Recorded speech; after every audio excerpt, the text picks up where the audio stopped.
Hello बच्चों, आशा करता हूं आप सब लोग बहुत बढ़िया होंगे और मन लगा के पढ़ाई कर रहे होंगे। कोशिका संरचना एवं कार्य के पार्ट 4 में बच्चों आप सब लोगों का बहुत बहुत स्वागत है। जैसा कि आपको मालूम होगा बच्चों, पिछले लेक्चर में हम लोगों ने कोशिका झिल्ली यानी सेल मेम्ब्रेन की बात की थी और कोशिका झिल्ली या प्लाज्मा झिल्ली के लक्षणों की हमने बात की थी।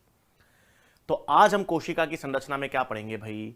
अब आज हम बात करेंगे बच्चों कोशिकांग की। कोशिकांग का मतलब है बच्चों, आज हम किसकी बात करेंगे? Cell organelles. तो आज हम क्या पढ़ेंगे भाई? सेल ऑर्गेनेलीज या जिसे हम कहते हैं कोशिकांग। अब सेल ऑर्गेनेलीज या कोशिकांगों की जब हम बात करें जो कोशिका के भीतर होंगे, तो आपको एक चीज आती है बच्चों, जितने भी हम कोशिकांग पढ़ेंगे, एक कोशिका के भीतर हम जितने भी कोशिकांग पढ़ेंगे, इन कोशिकांगों को हम 3 प्रकार में विभेदित कर सकते हैं। तो सभी कोशिकांगों को हम क्या कर सकते हैं बच्चों? 3 प्रकार में विभेदित कर सकते हैं। 3 प्रकार में कैसे विभेदित करेंगे बच्चों कोशिकांग को?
ठीक है बच्चों, तो जब हम कोशिकांगों की बात करेंगे यानी कोशिका के भीतर जो कोशिकांग पाए जाते हैं, उन कोशिकांगों को हम 3 प्रकार में विभेदित कर सकते हैं।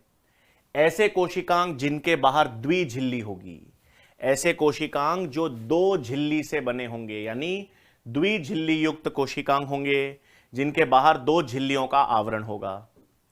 एकल झिल्ली युक्त का मतलब है ऐसी कोशिकांग जिनके बाहर एक ही झिल्ली का आवरण होगा। और तीसरे ऐसे कोशिकांग जिन पर झिल्ली नहीं पाई जाएगी, जो झिल्ली रहित होंगे। तो सबसे पहले तो उदाहरण जो हम पढ़ने वाले हैं भाई, तो हमारे पास माइटोकॉन्ड्रिया,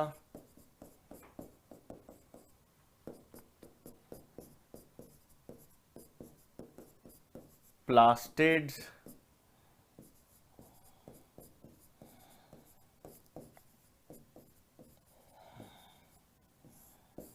और न्यूक्लियस या केंद्रक। माइटोकॉन्ड्रिया, प्लास्टिड्स और केंद्रक, ये तीनों क्या हो गए बच्चों? हमारे पास द्विझिल्ली युक्त कोशिकांग हैं। Mitochondria, plastids. वैसे न्यूक्लियस को हम नियंत्रण केंद्र बोलते हैं, कोशिकांग नहीं भी कहते, बट हमें इतना पता होना चाहिए केंद्रक या न्यूक्लियस 2 झिल्ली से घिरा रहेगा। फिर एकल झिल्ली युक्त कोशिकांग कौन कौन से हैं बच्चों? हाँ, अंतर प्रद्रव्य जालिका, जिसे हम कहते हैं एंडोप्लाज्मिक रेटिक्यूलम।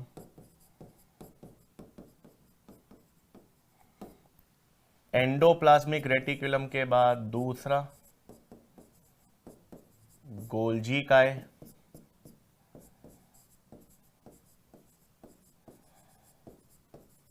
लाइजोसोम्स,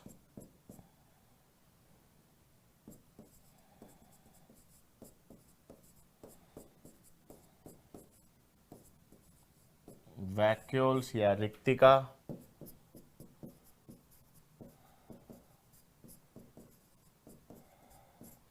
सूक्ष्मकाय जिसे कहते हैं माइक्रोबॉडीज। तो आपके पास द्विझिल्ली युक्त कोशिकांग कौन कौन से हैं भाई? माइटोकॉन्ड्रिया, प्लास्टिड्स और केंद्रक, ये 3 झिल्ली युक्त कोशिकांग हैं। अंतर प्रद्रव्य जालिका, गोल्जी काय, लाइजोसोम्स, रिक्तिका, सूक्ष्मकाय, माइक्रोबॉडीज, ये सब एकल झिल्ली युक्त कोशिकांग हैं। और झिल्ली रहित कोशिकांग में राइबोसोम्स,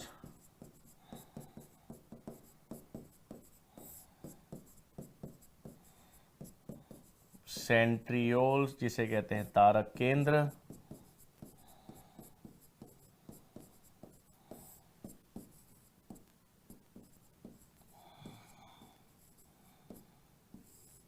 और न्यूक्लियोलस जिसे हम केंद्रिका कहते हैं।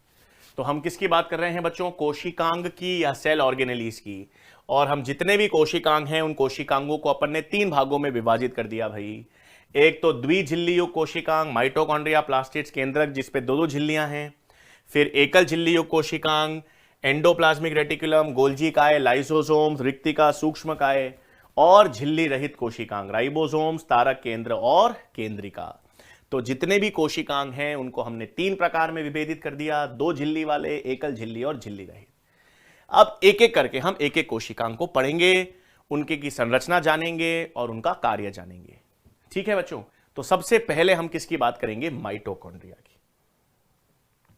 तो सबसे पहले हम क्या बात करेंगे बच्चों? माइटोकॉन्ड्रिया की।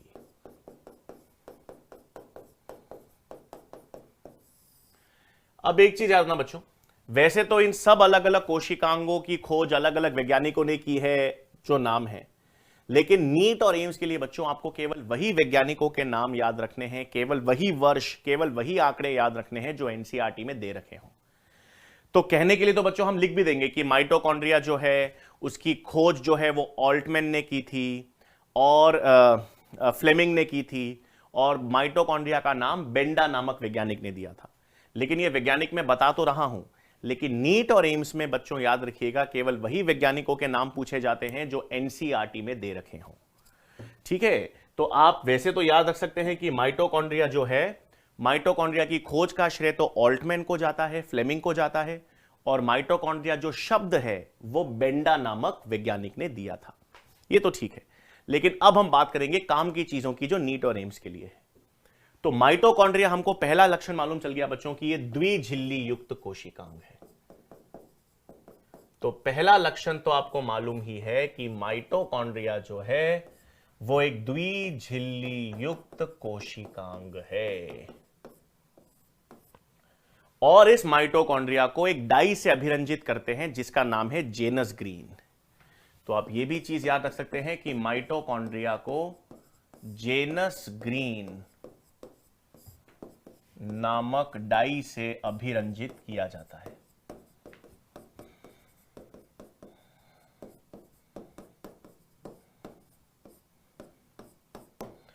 तो माइटोकॉन्ड्रिया कैसा हो गया बच्चों? एक द्विझिल्ली युक्त कोशिकांग हो गया, और जेनस ग्रीन नामक डाई से इसे अभिरंजित किया जाता है। पहली चीज तो अपन ने ये देख ली माइटोकॉन्ड्रिया में।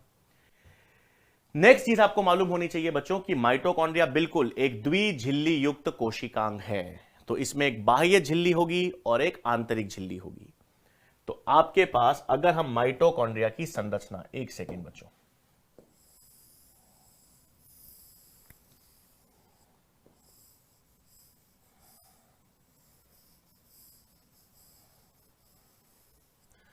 ठीक है? तो माइटोकॉन्ड्रिया जो है बच्चों, पहली चीज तो याद रखनी है कि वो एक द्विझिल्ली युक्त कोशिकांग होता है जिसमें एक बाह्य झिल्ली होगी और एक आंतरिक झिल्ली होगी।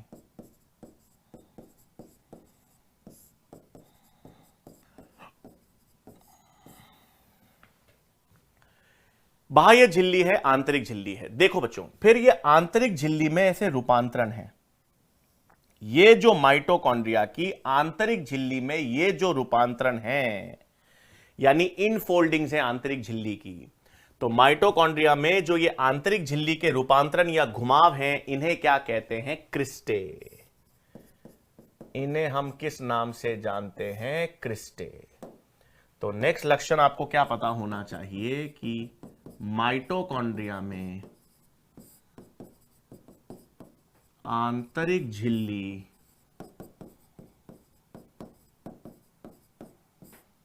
के रूपांतरण को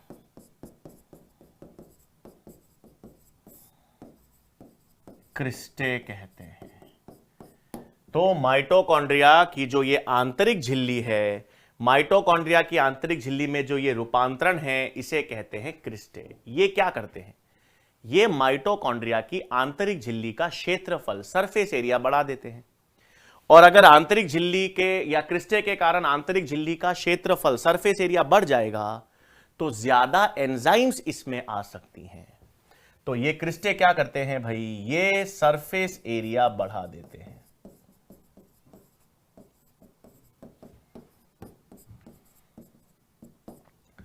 तो आंतरिक झिल्ली, माइटोकॉन्ड्रिया की जो आंतरिक झिल्ली है उसके रूपांतरण को हम क्या कहते हैं, क्रिस्टे कहते हैं।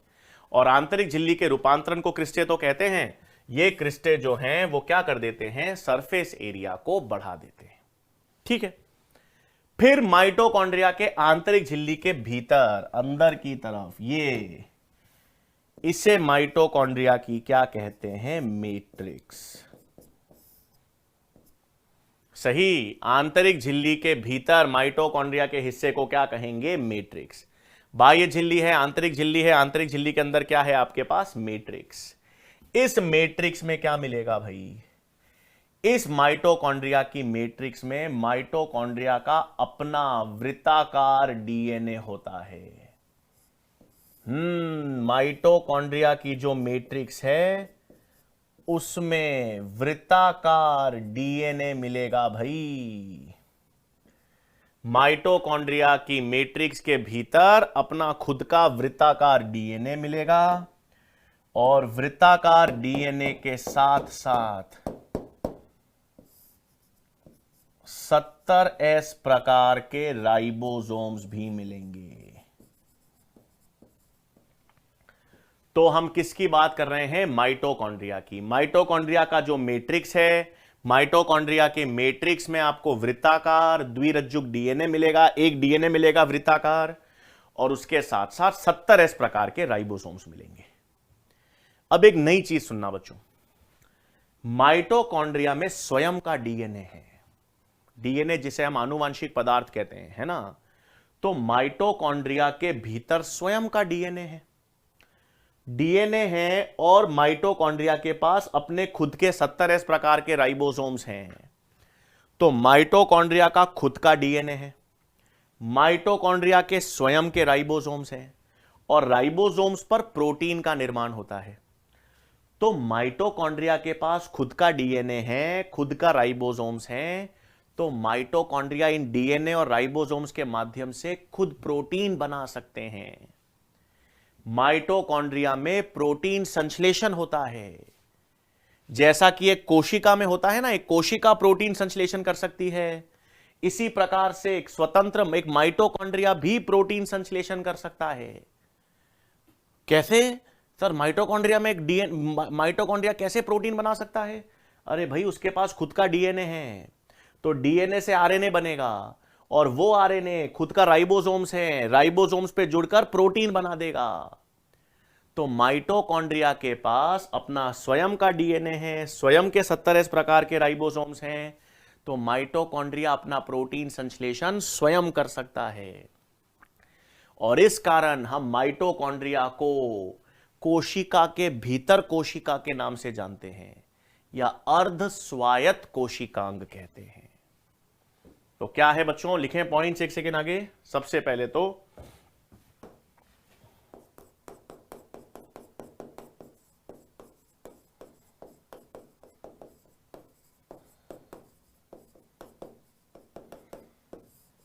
माइटोकॉन्ड्रिया की मैट्रिक्स में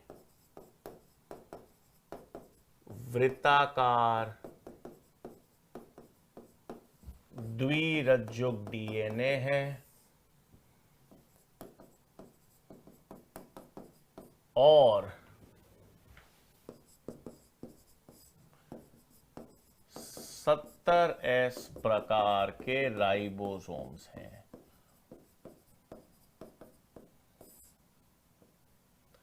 तो माइटोकॉन्ड्रिया की मैट्रिक्स में वृत्ताकार द्विरज्जुक डीएनए है और 70S प्रकार के राइबोसोम्स हैं। अतः माइटोकॉन्ड्रिया स्वयं प्रोटीन संश्लेषण दर्शाता है। प्रोटीन संश्लेषण क्यों दर्शाएगा? क्योंकि उसके मैट्रिक्स में वृत्ताकार डीएनए है और 70 प्रकार के राइबोसोम्स हैं। तो अतः माइटोकॉन्ड्रिया स्वयं प्रोटीन संश्लेषण दर्शाता है, इस कारण इसे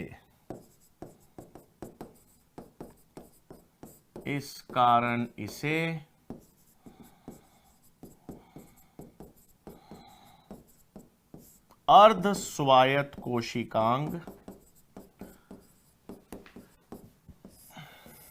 अर्ध स्वायत्त कोशिकांग यानी जिसे हम कहते हैं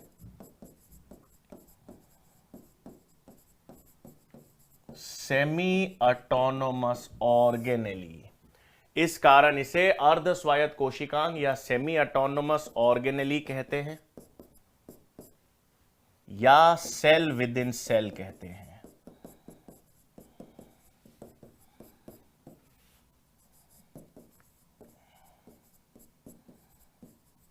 सेल विद इन सेल भी, यानी जिसे हम कहते हैं कोशिका के भीतर कोशिका।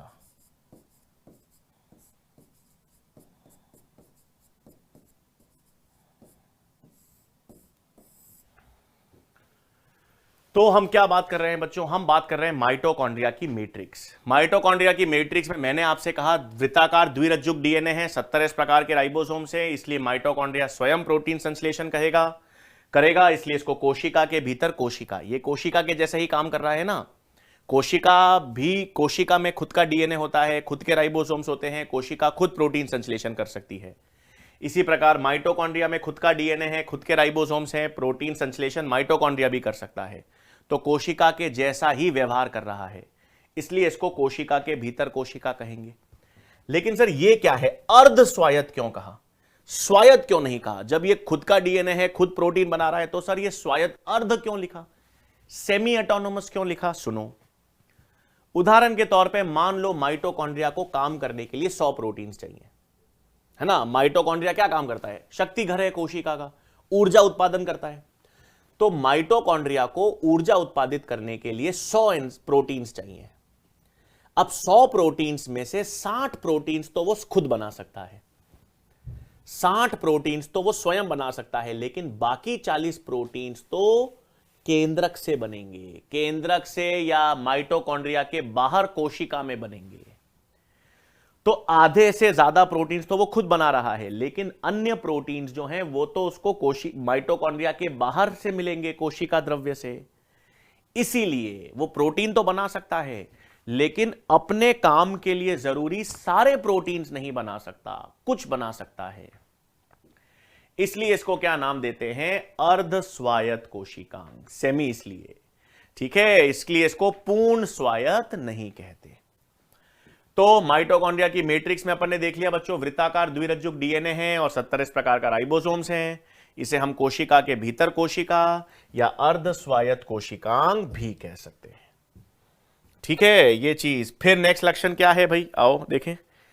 अब माइटोकॉन्ड्रिया जो है, माइटोकॉन्ड्रिया में विभाजन जो होगा वो विखंडन यानी फ्रैगमेंट फिजन के द्वारा होगा, ठीक है। द्विविखंडन यानी आपके पास फिजन के द्वारा एक माइटोकॉन्ड्रिया विभाजन करके 2 नए माइटोकॉन्ड्रिया बना देता है। तो नेक्स्ट लक्षण आपको ध्यान होना है कि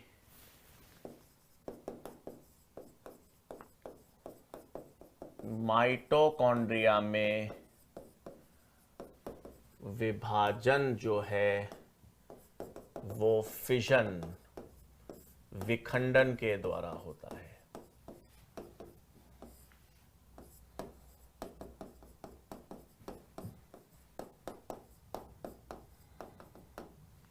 तो माइटोकॉन्ड्रिया में जो विभाजन है या डिवीजन है वो किसके द्वारा होगा? फिशन के द्वारा होगा, ठीक है।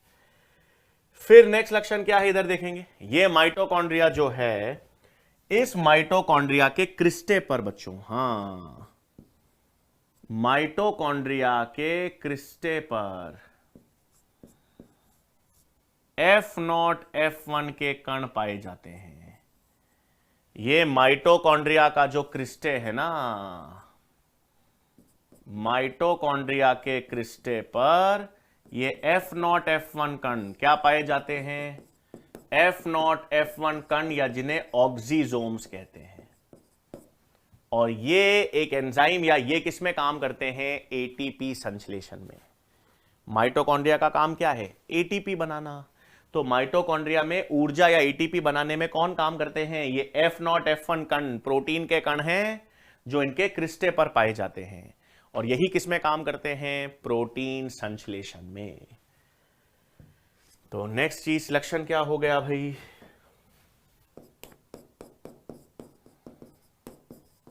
क्रिस्टे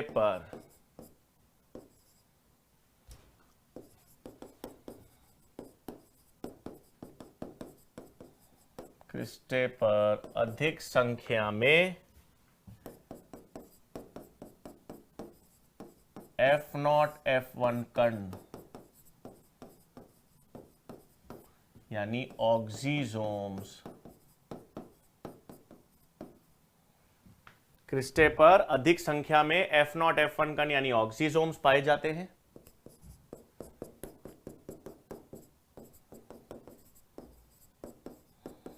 जो एटीपी संश्लेषण में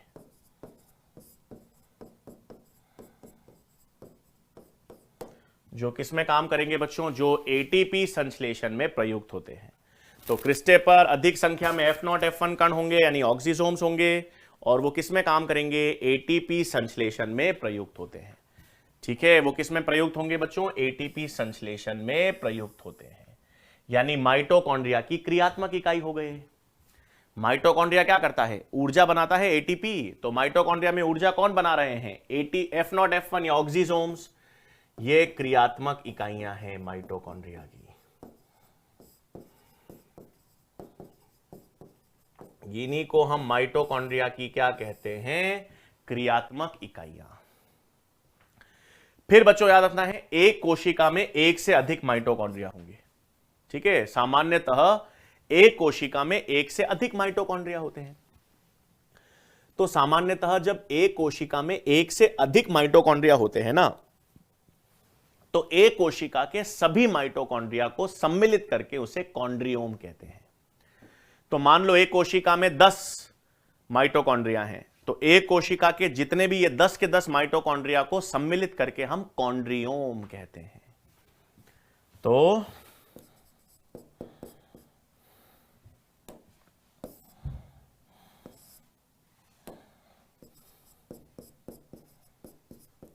कोशिका में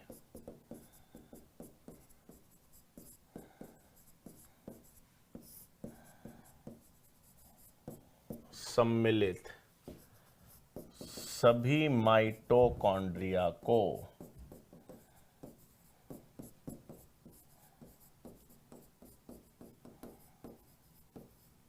कॉन्ड्रियोम कहा जाता है।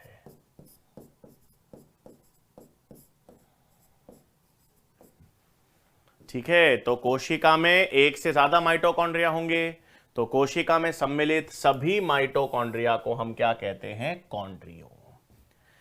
तो ये तो हमने किसकी बात कर ली बच्चों? माइटोकॉन्ड्रिया की संरचना की। अब हम बात करें माइटोकॉन्ड्रिया के कार्य की।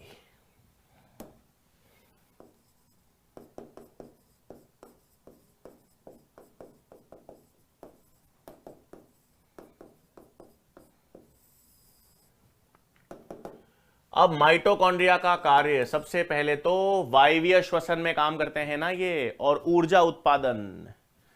तो माइटोकॉन्ड्रिया क्या करता है भाई? वायवीय श्वसन के द्वारा एटीपी का उत्पादन। इसीलिए इसको हम कोशिका के शक्ति घर कहते हैं।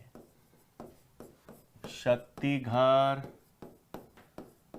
यानी पावर हाउस ऑफ सेल। तो वायवीय श्वसन के द्वारा एटीपी का उत्पादन कौन करता है? माइटोकॉन्ड्रिया करेगा। अब क्या क्या चीजें होती हैं देखो माइटोकॉन्ड्रिया में बच्चों, आपको याद, अब ये सब हम श्वसन में पढ़ेंगे बच्चों। क्रेब चक्र होता है। क्रेब चक्र जो है वो माइटोकॉन्ड्रिया की मैट्रिक्स में होगा।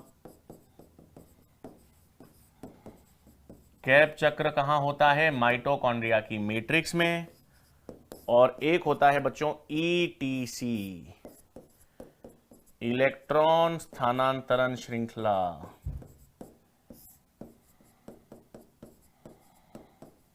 ये इलेक्ट्रॉन स्थानांतरण श्रृंखला ईटीसी कहां होती है? माइटोकॉन्ड्रिया की आंतरिक झिल्ली पर।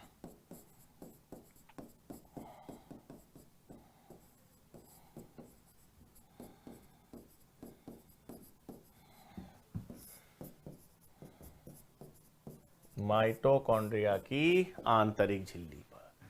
तो माइटोकॉन्ड्रिया का कार्य क्या हो गया भाई? ये वायवीय श्वसन के द्वारा एटीपी का उत्पादन करते हैं और एटीपी या ऊर्जा के उत्पादन में काम करते हैं माइटोकॉन्ड्रिया, इसलिए इनको क्या कहते हैं? कोशिका का शक्ति घर कहते हैं।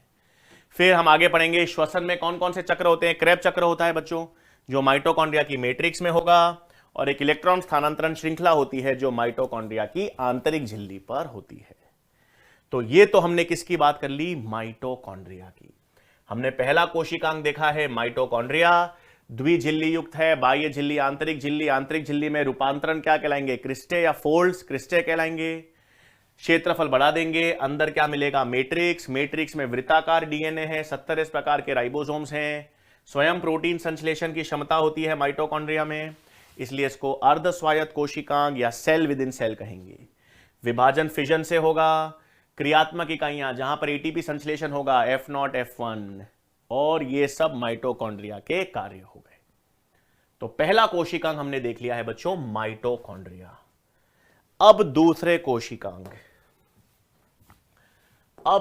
कोशिकांग की हम बात करेंगे, प्लास्टिड्स। ये प्लास्टिड्स भी है तो द्विझिल्ली युक्त कोशिकांग।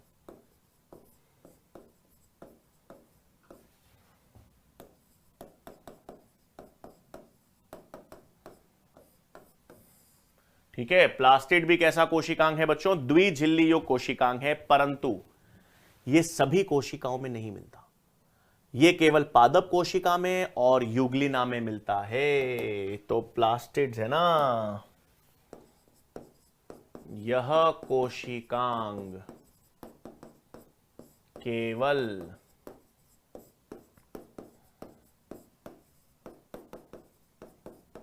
पादप कोशिका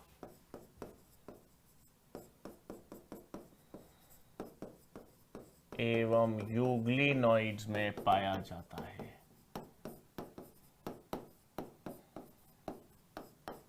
ठीक है, तो प्लास्टिड्स जो है, ये जो कोशिकांग है, ये किस में मिलेगा भाई? यह कोशिकांग पादप कोशिका में और यूग्लिनॉइड्स में पाया जाएगा, जंतु कोशिकाओं में नहीं पाया जाता। मतलब ये जंतु कोशिका में एब्सेंट। ठीक है, अब ये भी क्या है बच्चों? द्विझिल्ली युक्त कोशिकांग है। ये भी क्या होता है? द्विझिल्ली युक्त कोशिकांग है, और इसमें भी माइटोकॉन्ड्रिया के समान लक्षण है।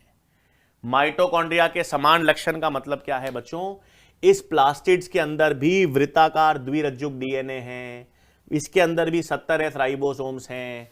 प्लास्टिड्स में भी प्रोटीन संश्लेषण की क्षमता पाई जाती है। इसे भी अर्ध स्वायत्त कोशिकांग या इसे भी कोशिका के भीतर कोशिका कहेंगे। तो क्या लक्षण है भाई इसमें भी?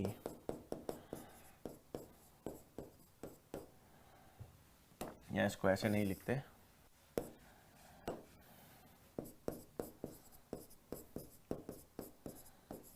प्लास्टिड्स के भीतर वृत्ताकार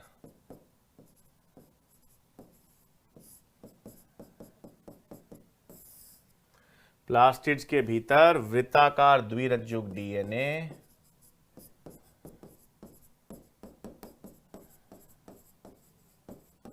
एवं 70S प्रकार के राइबोसोम्स पाए जाते हैं। प्लास्टिड्स के भीतर क्या है? वृत्ताकार द्विरज्जुक डीएनए एवं 70S राइबोसोम्स उपस्थित होते हैं।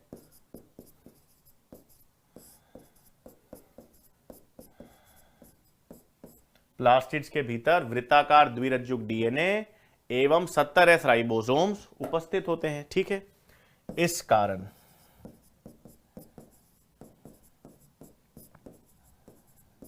यह भी प्रोटीन संश्लेषण दर्शाएगा बच्चों।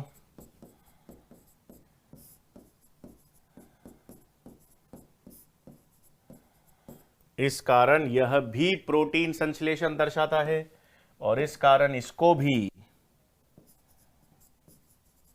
क्या कहेंगे, अर्ध स्वायत्त कोशिकांग या कोशिका के भीतर कोशिका से माइटोकॉन्ड्रिया के वाला लक्षण।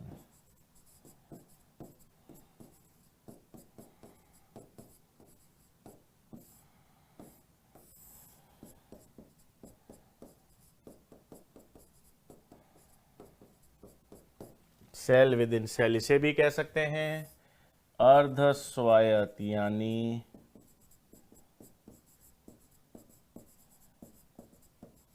सेमी ऑटोनोमस ऑर्गेनेली, मतलब बिल्कुल माइटोकॉन्ड्रिया के समान है भाई। माइटोकॉन्ड्रिया में भी खुद का डीएनए था, खुद के राइबोसोम्स थे, प्लास्टिड्स के भीतर भी खुद का डीएनए है, खुद के राइबोसोम्स हैं। माइटोकॉन्ड्रिया भी प्रोटीन संश्लेषण दर्शाता है, ये भी प्रोटीन संश्लेषण दर्शाएगा, इसलिए ये भी कोशिका के जैसे काम करेगा, व्यवहार करेगा, कोशिका के भीतर कोशिका। इसमें भी सारे प्रोटीन्स ये खुद नहीं बना पाएगा, कुछ बाहर से लेगा, इसलिए अर्ध स्वायत्त कोशिकांग कहेंगे। ठीक है भाई। अच्छा, अब पादपों में ध्यान रखना बच्चों, पादपों में 3 प्रकार के प्लास्टिड्स पढ़ेंगे अभी अपन। ठीक है, पादपों में कितने प्रकार के? 3 प्रकार के प्लास्टिड्स होते हैं और तीनों प्रकार के प्लास्टिड्स की जो उत्पत्ति है वो प्रोप्लास्टिड से होती है। तो आपको क्या ध्यान रखना है नेक्स्ट लक्षण, तो भाई पादपों में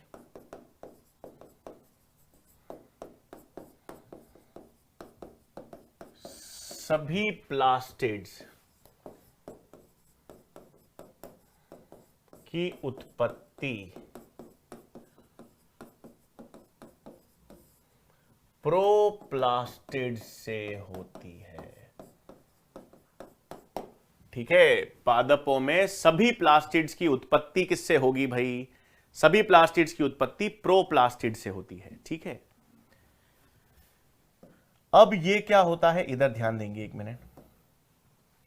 प्रोप्लास्टिड्स क्या होता है बच्चों? जब पादप नया नया बनता है ना, तो नए पादपों में जो नई कोशिकाएं होती हैं, विभज्योतक कोशिकाएं, उनमें ये प्रोप्लास्टिड्स बनते हैं और आगे चलकर ये तीनों प्रकार के प्लास्टिड्स बनाते हैं।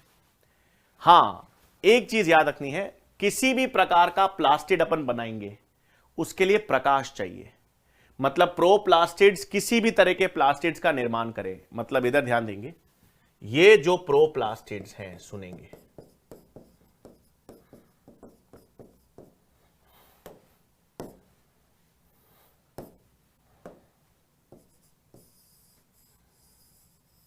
ये जो प्रोप्लास्टिड्स हैं ये किसका विकास करते हैं भाई?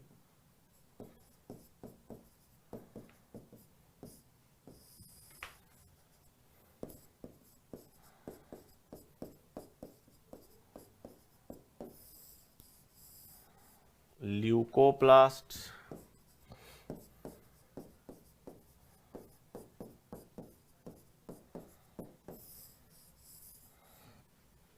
क्रोमोप्लास्ट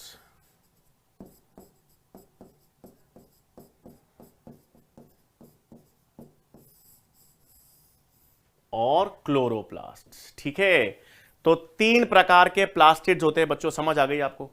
3 प्रकार के कैसे होते हैं अभी अपन देखेंगे, ल्यूकोप्लास्ट्स, क्रोमोप्लास्ट्स और क्लोरोप्लास्ट। ये 3 प्रकार के प्लास्टिड्स हैं पादपों में और तीनों प्रकार के प्लास्टिड्स का विकास, तीनों प्रकार के प्लास्टिड्स की उत्पत्ति प्रोप्लास्टिड से होती है। अब एक इंपॉर्टेंट चीज याद होनी है कि प्रोप्लास्टिड्स प्रकाश की अनुपस्थिति में, प्रकाश की अनुपस्थिति में इटियोप्लास्ट्स बनाता है।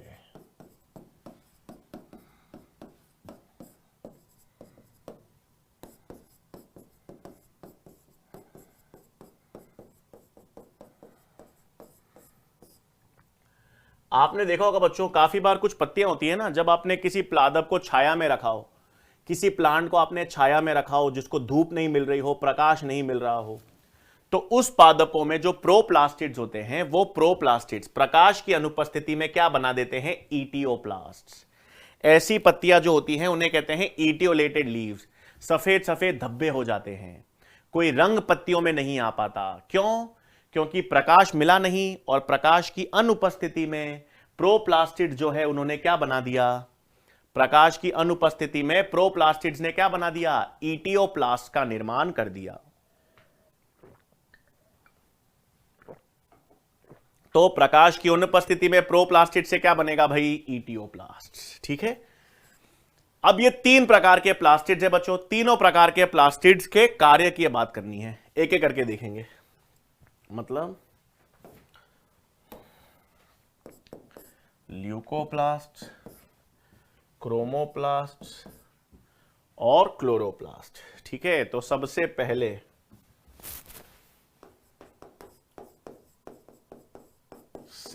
पहले हैं बच्चों ल्यूकोप्लास्ट। ल्यूकोप्लास्ट जो हैं वो रंगहीन, कलरलेस, रंगहीन प्लास्टिड्स हैं, इनमें कोई रंग ही नहीं होता। अब ये ल्यूकोप्लास्ट रंगहीन क्यों है बच्चों? क्योंकि इनमें वर्णक अनुपस्थित है, और इनका कार्य जो है वो भोजन संचय में है। इनका कार्य किसमें है? भोजन संग्रह में। तो ऐसे प्लास्टिड्स बच्चों, ऐसे प्लास्टिड्स जो भोजन संग्रह में कार्य करें, उन्हें हम क्या कहते हैं? ल्यूकोप्लास्ट्स। तो भोजन संग्रह में काम करने वाले प्लास्टिड्स को क्या कहेंगे? ल्यूकोप्लास्ट्स। अब ये भी कैसे होते हैं सुनो, इसमें एक होते हैं अमाइलोप्लास्ट्स, एक क्या होंगे बच्चों? अमाइलोप्लास्ट। ये क्या करेंगे? कार्बोहाइड्रेट्स का संचय।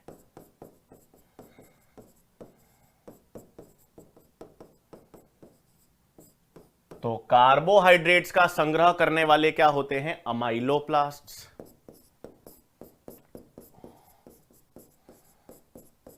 फिर दूसरे होते हैं एल्यूरोप्लास्ट्स। ये प्रोटीन्स का संग्रह करते हैं।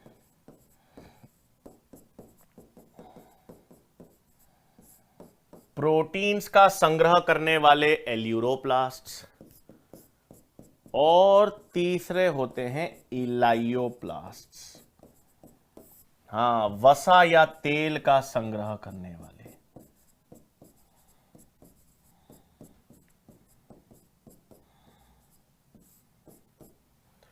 तो कार्बोहाइड्रेट्स का संग्रह करने वाले कौन हैं? अमाइलोप्लास्ट हैं। प्रोटीन्स का संग्रह करने वाले कौन हैं? एल्यूरोप्लास्ट हैं। और वसा या तेल का संग्रह करने वाले इलायोप्लास्ट हैं। तो भोजन संग्रह में ऐसे प्लास्टिड जो भोजन का संग्रह करेंगे, जहां भोजन संचित होगा, उनको ल्यूकोप्लास्ट कहेंगे। कार्बोहाइड्रेट्स का संग्रह करने वाले अमाइलोप्लास्ट, प्रोटीन्स का संग्रह करने वाले एल्यूरोप्लास्ट, और वसा या तेल का संग्रह करने वाले इलायोप्लास्ट। ये तीनों ल्यूकोप्लास्ट के अंदर आएंगे। इनमें कोई रंग नहीं होता क्योंकि इनमें वर्णक नहीं होते, और काम किसमें करेंगे? भोजन के संग्रह में। ये तो पहले हो गए बच्चों ल्यूकोप्लास्ट। फिर ल्यूकोप्लास्ट के बाद दूसरे आते हैं क्रोमोप्लास्ट। दूसरे हमारे पास क्या आते हैं? क्रोमोप्लास्ट। ये रंगीन प्लास्टिड्स हैं, ये रंगीन हैं यानी कलर्ड हैं, लेकिन हरा रंग नहीं होता इनमें बच्चों। ये रंगीन प्लास्टिड्स हैं। रंगीन प्लास्टिड्स में इनमें विभिन्न प्रकार के वर्णक उपस्थित,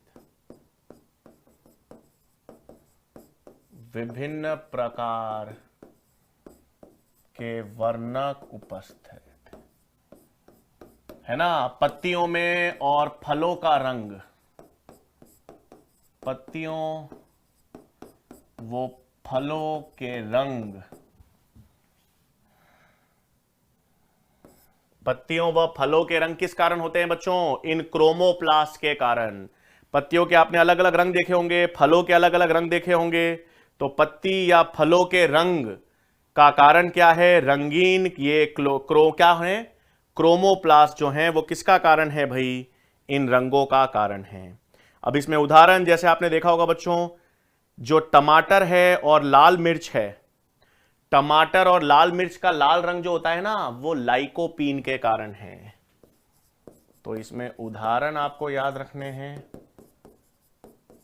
टमाटर और लाल मिर्च में जो लाल रंग है वो लाइकोपीन के कारण है।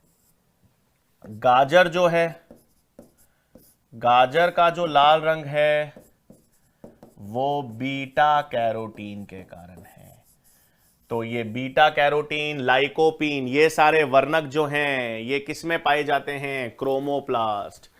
और फलों का रंग, फलों का, पत्तियों का जो भिन्न भिन्न रंग है वो किस कारण होते हैं? क्रोमोप्लास्ट के कारण होता है। ठीक है बच्चों, तो ये आपके पास हो गया दूसरा क्रोमोप्लास्ट। और अब तीसरा और आखिरी क्लोरोप्लास्ट।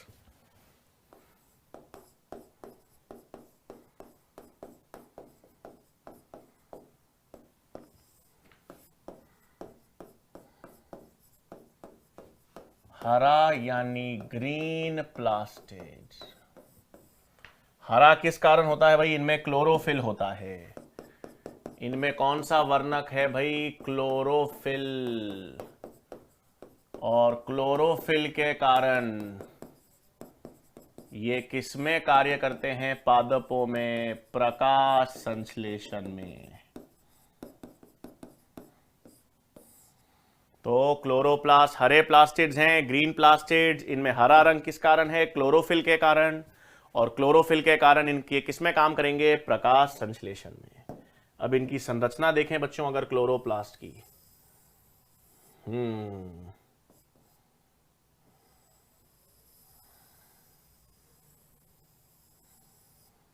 तो ये क्लोरोप्लास्ट में बाह्य झिल्ली है,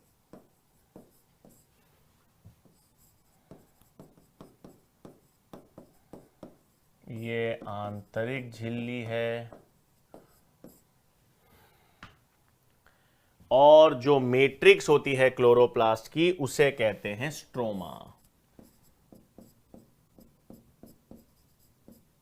स्ट्रोमा क्या हो गया भाई? क्लोरोप्लास्ट की मैट्रिक्स। तो क्लोरोप्लास्ट की मैट्रिक्स को क्या कहते हैं? स्ट्रोमा। क्लोरोप्लास्ट की मैट्रिक्स को क्या नाम दे दिया बच्चों? स्ट्रोमा दे दिया। अब इसमें क्या मिलेंगे? आ जाओ। इसमें ऐसे थैले जैसे चपटे, थैले जैसे चपटी संरचनाएं मिलती हैं। क्या मिलती हैं बच्चों? ऐसे थैले जैसी चपटी संरचनाएं मिलती हैं, और इन्हें हम कहते हैं थाइलेकॉइड्स।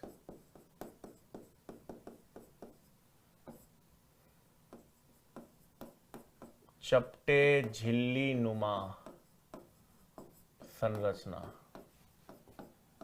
या थैले।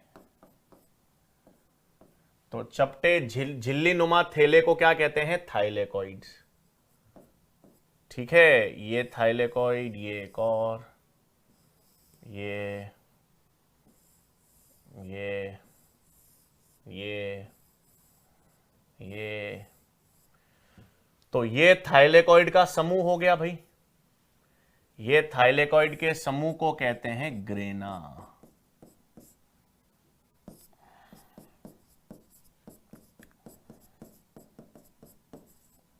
थाइलेकॉइड के समूह, थाइलेकॉइड के समूह को, थाइलेकॉइड के गुच्छे को क्या कहेंगे? ग्रेना। ये थाइलेकॉइड का गुच्छा है, इसे क्या कहते हैं? ग्रेना। फिर ये सब आपस में जुड़े रहेंगे। ये आपस में क्या होते हैं? जुड़े रहते हैं। किसके द्वारा? इसे हम कहते हैं स्ट्रोमल लैमिले। ठीक है, तो ये जो ग्रेना है वो एक दूसरे से जुड़े रहते हैं, और ग्रेना को, इसको इंटरग्रेनल लैमेला भी कहते हैं, इंटरग्रेनल लैमेला। तो स्ट्रोमल लैमेले क्या हो गए बच्चों? स्ट्रोमल लैमेले ये संरचनाएं हो गई जो एक ग्रेना को दूसरे ग्रेना से जोड़ती हैं। तो एक ग्रेना को दूसरे ग्रेना से जोड़ने वाले स्ट्रोमल लैमेले हो गए। फिर क्या मिलेंगे अंदर? अंदर वृत्ताकार डीएनए मिलेगा ना भाई।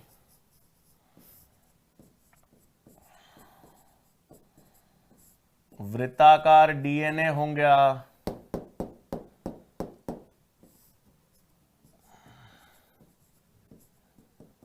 70S प्रकार के राइबोसोम्स होंगे। अर्ध स्वायत्त कोशिकांग तो है ही, और ऐसे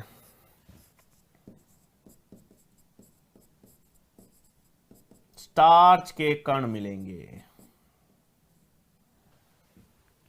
क्या मिलेंगे भाई? स्टार्च के कण पाए जाते हैं। तो ये आपके पास किसकी संरचना हो गई भाई? क्लोरोप्लास्ट की। किसकी संरचना देखी अपन ने? क्लोरोप्लास्ट की संरचना देखी है। क्लोरोप्लास्ट में आपके पास द्विझिल्ली कोशिकांग है। इसमें अपन ने मैट्रिक्स को क्या कह दिया? स्ट्रोमा।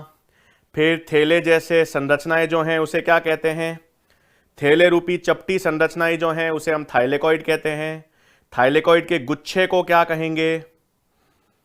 थाइलेकॉइड के गुच्छे को क्या कहेंगे भाई? ग्रेना कहेंगे। और ग्रेना को आपस में जोड़ने वाला स्ट्रोमल लैमेले होता है। अब क्या होता है बच्चों, देखो ये होंगे कहां? पत्तियों का जो मीजोफिल सेल्स है ना,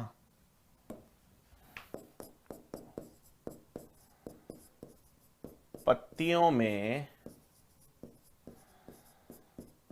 कोशिकाएं होती हैं बच्चों मीजोफिल सेल, और हर एक मीजोफिल सेल में 20 से 40 क्लोरोप्लास्ट प्रति सेल मिलेंगे। ठीक है, तो पत्तियों में क्या मिलते हैं बच्चों? पत्तियों में मीजोफिल सेल्स होते हैं, और पत्तियों में जो मीजोफिल सेल्स होंगे उन मीजोफिल सेल्स के भीतर 20 से 40 क्लोरोप्लास्ट प्रति कोशिकाएं मिलती हैं। इनमें क्लोरोफिल होगा, और ये क्लोरोप्लास्ट किस में काम करेंगे? प्रकाश संश्लेषण में। तो जब हम प्रकाश संश्लेषण पढ़ेंगे बच्चों तो वापस ये विस्तार से इस संरचना की बात की जाएगी। तो खैर हमने किसकी बात की है बच्चों? प्लास्टिड्स की बात की। और प्लास्टिड्स में अपन ने देख लिया 3 प्रकार के प्लास्टिड्स होते हैं, ल्यूकोप्लास्ट, क्रोमोप्लास्ट और क्लोरोप्लास्ट। ल्यूकोप्लास्ट जो हैं वो रंगहीन हैं, वो भोजन संग्रह में काम करेंगे। क्रोमोप्लास्ट रंगीन हैं, जो पत्तियों और फलों को रंग देते हैं। और प्रकाश संश्लेषण में काम करने वाले क्या हो गए? क्लोरोप्लास्ट। ठीक है, अच्छा अब इधर देखें। अब मैं क्या कर रहा हूं बच्चों? माइटोकॉन्ड्रिया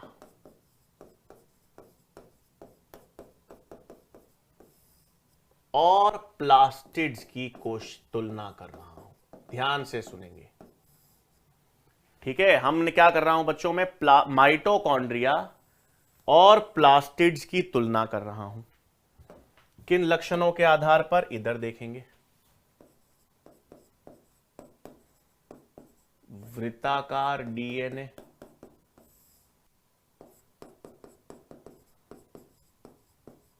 हिस्टोन्स एब्सेंट,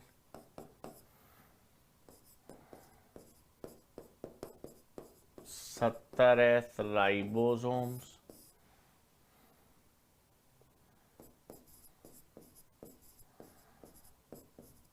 विखंडन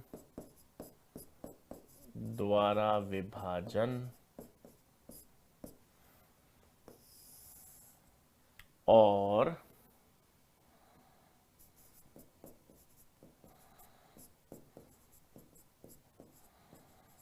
बाह्य झिल्ली पर पोरेंस। ठीक है, मैंने क्या लक्षण लिए हैं बच्चों? देखो, मैंने कहा वृत्ताकार डीएनए। वृत्ताकार डीएनए माइटोकॉन्ड्रिया में भी होता है, प्लास्टिड्स में भी होता है ना? अभी अपन ने देखा था वृत्ताकार डीएनए माइटोकॉन्ड्रिया में भी है, प्लास्टिड में भी है, और वो वृत्ताकार डीएनए है जिस पर हिस्टोन प्रोटीन्स नहीं है। ठीक है, 70s राइबोसोम्स माइटोकॉन्ड्रिया में भी हैं, प्लास्टिड्स में भी हैं। 70s प्रकार के राइबोसोम्स माइटोकॉन्ड्रिया में और प्लास्टिड्स दोनों में है। ठीक है। विखंडन द्वारा विभाजन, माइटोकॉन्ड्रिया में भी विभाजन विखंडन के द्वारा होता है, प्लास्टिड्स में भी ऐसा ही होता है। प्लास्टिड्स में और माइटोकॉन्ड्रिया दोनों में विभाजन विखंडन के द्वारा ही होगा। और बाह्य झिल्ली, माइटोकॉन्ड्रिया में भी बाह्य झिल्ली है, प्लास्टिड में भी बाह्य झिल्ली है।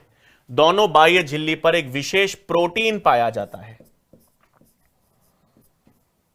जिसे हम क्या कहते हैं, पोरिन्स। और ये भी किस में मिलेगा, ये भी माइटोकॉन्ड्रिया और प्लास्टिड्स दोनों में मिलेगा। तो माइटोकॉन्ड्रिया और प्लास्टिड्स में बाह्य झिल्ली पर क्या मिलेंगे, पोरिन्स।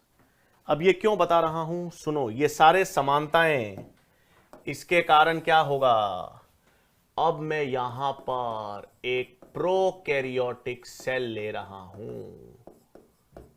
प्रोकैरियोटिक सेल यानी जीवाणु, बैक्टीरिया, उसमें भी तो वृत्ताकार डीएनए होगा, उसमें भी वृत्ताकार डीएनए बिना हिस्टोन्स के, उसमें भी तो राइबोसोम 70S।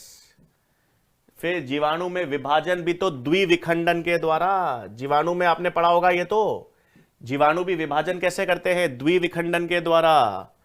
और जीवाणु के बाह्य झिल्ली पर भी पोरिन्स प्रोटीन पाए जाते हैं। जीवाणु में भी तो ये सारे लक्षण हैं, प्रोकैरियोटिक सेल में भी ये सारे लक्षण हैं। तो ये सारी समानता से क्या मालूम चल रहा है, ये मालूम चल रहा है कि माइटोकॉन्ड्रिया और प्लास्टिड्स की उत्पत्ति प्रोकैरियोटिक सेल से हुई है। भाई प्रोकैरियोटिक सेल सबसे पुराने हैं, जीवाणु सबसे पुराने हैं, तो ये प्रोकैरियोटिक सेल या जीवाणु कुछ यूकैरियोटिक सेल के साथ जुड़ गए। जैव विकास में क्या हुआ होगा, कुछ जीवाणु या प्रोकैरियोटिक सेल यूकैरियोटिक सेल के साथ जुड़ गए होंगे और धीरे धीरे विकसित होकर माइटोकॉन्ड्रिया और प्लास्टिड्स में परिवर्तित हो गए। इसका मतलब माइटोकॉन्ड्रिया और प्लास्टिड्स बहुत साल पहले, बहुत हजारों करोड़ों साल पहले स्वतंत्र जीवाणु कोशिका थी, प्रोकैरियोटिक सेल थे, लेकिन किसी कारणवश वो यूकैरियोटिक सेल के साथ जुड़ गए। उनके साथ साथ रहते रहते, उनके भीतर रहते रहते वो किस में परिवर्तित हो गए, माइटोकॉन्ड्रिया और प्लास्टिड्स। अब ऐसा क्यों कह रहे हैं, ये क्यों कह रहे हैं सर माइटोकॉन्ड्रिया और प्लास्टिड्स कोशिकांग है ना सर, ये बैक्टीरियल सेल कैसे होंगे, प्रोकैरियोटिक सेल कैसे होने चाहिए। ये देख लो, जो लक्षण प्रोकैरियोटिक सेल में मिलते हैं, जो लक्षण जीवाणु के भीतर पाए जाते हैं, वही तो सेम लक्षण दोनों में हैं।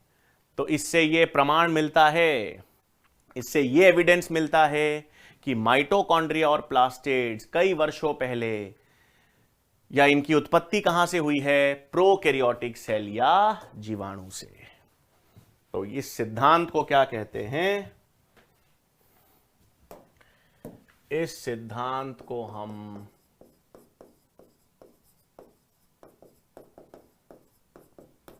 एंडो सिम्बायोंट थ्योरी कहते हैं, या अंतः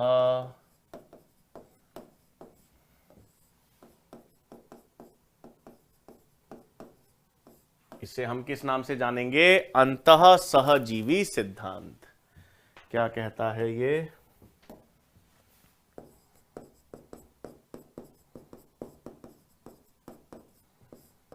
इस सिद्धांत के अनुसार माइटोकॉन्ड्रिया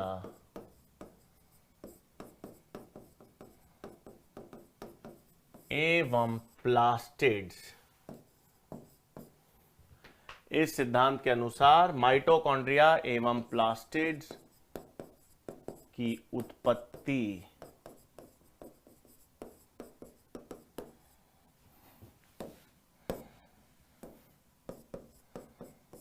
प्रोकैरियोटिक सेल या जीवाणु से हुई है। ठीक है, अंतः सहजीवी सिद्धांत या एंडोसिम्बाइन थ्योरी क्या कहती है? यह थ्योरी यही कहती है कि माइटोकॉन्ड्रिया और प्लास्टिड्स की उत्पत्ति कहां से हुई है? प्रोकैरियोटिक सेल या जीवाणु से हुई है। और इसका प्रमाण कैसे कह दिया सर? ये ऐसा क्यों है? कैसे कह दिया अपन ने? इसलिए कह दिया क्योंकि ये सारे प्रमाण हैं। वृत्ताकार डीएनए, जब भी तो आप सोचो माइटोकॉन्ड्रिया और प्लास्टिड्स को हम क्या कह रहे हैं? कोशिका के भीतर कोशिका। आज माइटोकॉन्ड्रिया और प्लास्टिड्स को हम सेल विद इन सेल कहते हैं ना, एक कोशिका के अंदर एक और कोशिका है एक तरह से, क्योंकि वो स्वयं बहुत सालों पहले, हजारों सैकड़ों साल पहले क्या थे? प्रोकैरियोटिक सेल्स थे। तो ये लक्षण किसमें समान है? माइटोकॉन्ड्रिया और प्लास्टिड्स में, और इनके लक्षण जीवाणु या प्रोकैरियोटिक सेल से मिलते जुलते हैं। इसलिए इनको हमने क्या कह दिया? एंडोसिम्बाइन थ्योरी से ये प्रमाण मिला कि इनकी उत्पत्ति प्रोकैरियोटिक सेल से हुई है। ठीक है बच्चों, तो आज हमने किस किस की बात की है भाई? आज हम कोशिकांगों की बात कर रहे थे, और उसमें हमने जो द्विझिल्ली युक्त कोशिकांग हैं वो पढ़े हैं। हमने माइटोकॉन्ड्रिया और प्लास्टिड्स। केंद्रक हम अंत में पढ़ेंगे बच्चों। केंद्रक को हम एक कोशिकांग नहीं मानते, क्यों? क्योंकि वो तो पूरे कोशिका का नियंत्रण करता है, तो वो सारी सभी कोशिकाओं का नियंत्रण करेगा, इसलिए उसको हम अभी नहीं पढ़ेंगे केंद्रक को यहां पर। लेकिन आज अपन ने द्विझिल्ली युक्त कोशिकांग में माइटोकॉन्ड्रिया और प्लास्टिड्स की बात की है। ठीक है, तो माइटोकॉन्ड्रिया और प्लास्टिड्स में क्या क्या बात की? दोनों द्विझिल्ली युक्त कोशिकांग हैं। बाह्य झिल्ली, आंतरिक झिल्ली है, मैट्रिक्स है माइटोकॉन्ड्रिया में। आंतरिक झिल्ली के रूपांतरण को अपन ने आप फोल्डिंग्स को क्रिस्टे कह दिया, सरफेस एरिया बढ़ गया जिससे। मैट्रिक्स में माइटोकॉन्ड्रिया प्लास्टिड्स दोनों की मैट्रिक्स में वृत्ताकार द्विरज्जुक डीएनए, 70S राइबोसोम्स, अर्धस्वायत्त कोशिकांग, कोशिका के भीतर कोशिका। फिर विभाजन विखंडन के द्वारा है। एटीपी संश्लेषण कहां होगा? F0 F1 में। एटीपी संश्लेषण कहां होता है माइटोकॉन्ड्रिया में? F0 F1, इसलिए इसको क्रियात्मक इकाइयां कहते हैं। फिर अपन ने माइटोकॉन्ड्रिया के कार्य देख लिए। वायवीय श्वसन के दौरान एटीपी का उत्पादन माइटोकॉन्ड्रिया करेगा, इसलिए इसको शक्ति घर कहते हैं। क्रेब चक्र, ईटीसी, ये सब हम आगे पादप कार्यकी में पढ़ेंगे, बट अभी के लिए कहां पर होती हैं? माइटोकॉन्ड्रिया की मैट्रिक्स में क्रेब चक्र होता है, और ईटीसी आंतरिक झिल्ली पर होगी। फिर अपन ने बात की प्लास्टिड्स की। प्लास्टिड्स में भी सेम अर्धस्वायत्त कोशिकांग है या कोशिका के भीतर कोशिका है। फिर पादपों में 3 प्रकार के प्लास्टिड्स हैं, ल्यूकोप्लास्ट है, क्रोमोप्लास्ट है, क्लोरोप्लास्ट है। तीनों की उत्पत्ति कहां से हो रही है? तीनों की उत्पत्ति प्रोप्लास्टिड से होती है। प्रोप्लास्टिड्स को प्रकाश मिलता है तो वो ल्यूकोप्लास्ट, क्रोमोप्लास्ट या क्लोरोप्लास्ट कोई भी बना सकता है आवश्यकता अनुसार। लेकिन अगर प्रोप्लास्टिड्स को प्रकाश नहीं मिलता तो प्रकाश की अनुपस्थिति में वो ईटियोप्लास्ट बनाता है, सफेद सफेद धब्बे हो जाते हैं पत्तियों में। फिर अपन ने तीनों प्रकार के प्लास्टिड्स देखे, जिसमें वर्णक ही नहीं है, जो रंगहीन है, ल्यूकोप्लास्ट। ये भोजन संग्रह में काम करेगा, कार्बोहाइड्रेट्स का संग्रह कर सकता है, प्रोटीन का, वसा या तेल का। फिर पत्तियों को और फलों को, पत्तियों में और फलों में रंग देने वाले कौन से हैं? रंगीन प्लास्टिड्स यानी क्रोमोप्लास्ट। लाइकोपीन उदाहरण देख लिया, बीटा कैरोटीन हमने उदाहरण देख लिया इसमें। और फिर अपन ने देखा क्लोरोप्लास्ट, जहां जो प्रकाश संश्लेषण में काम करेगा। 2 झिल्लियां तो है ही, जो मैट्रिक्स है क्लोरोप्लास्ट की मैट्रिक्स को अपन ने क्या कह दिया? स्ट्रोमा। फिर उसमें चपटे थैले नुमा संरचनाएं हैं, चपटे झिल्ली नुमा थैले हैं जिसे थाइलेकॉइड कहते हैं। और थाइलेकॉइड का समूह, थाइलेकॉइड एक के ऊपर एक व्यवस्थित हैं, तो थाइलेकॉइड के समूह या गुच्छे को ग्रेना कह दिया। फिर ग्रेना एक दूसरे से जुड़े रहते हैं, तो ग्रेना जब एक दूसरे से जुड़े रहते हैं तो उसको अपन ने स्ट्रोमल लैमिले या इंटरग्रेनल लैमिले कर दिया। खुद का डीएनए है ही और 70 प्रकार के राइबोसोम्स हैं। ये क्लोरोप्लास्ट सामान्यतः किन कोशिकाओं में मिलते हैं? मीजोफिल कोशिकाओं में। और मीजोफिल कोशिकाएं कहां मिलती हैं? पत्तियों के भीतर मिलती हैं। और फिर जब अपन ने दोनों की तुलना कर ली, हमने माइटोकॉन्ड्रिया और प्लास्टिड्स की समानताएं देखी, और उन समानताओं को किससे तुलना की? प्रोकैरियोटिक सेल से। तो लगभग सारे लक्षण समान आए। वृत्ताकार डीएनए, हिस्टोन्स है नहीं, 70S प्रकार के राइबोसोम्स हैं, विभाजन विखंडन के द्वारा हो रहा है, बाह्य झिल्ली पर प्रोटीन्स उपस्थित हैं, पोरिन्स। तो ये सारे लक्षण किसमें मिलते जुलते हैं? तीनों में। इससे अपन ने कौन सा सिद्धांत देख लिया भाई? अंतः सहजीवी सिद्धांत, जिससे यह पता चला कि प्रोकैरियोटिक सेल जो हैं उससे ही माइटोकॉन्ड्रिया और प्लास्टिड्स की उत्पत्ति हुई है। ठीक है बच्चों, तो आज हमने माइटोकॉन्ड्रिया और प्लास्टिड्स की बात कर ली। फिर अगले लेक्चर में हम आगे के कोशिकांग को कंटिन्यू करेंगे। ठीक है बच्चों, इसी तरह से मन लगा के पढ़ते रहिए। नेक्स्ट लेक्चर में मुलाकात होगी। धन्यवाद।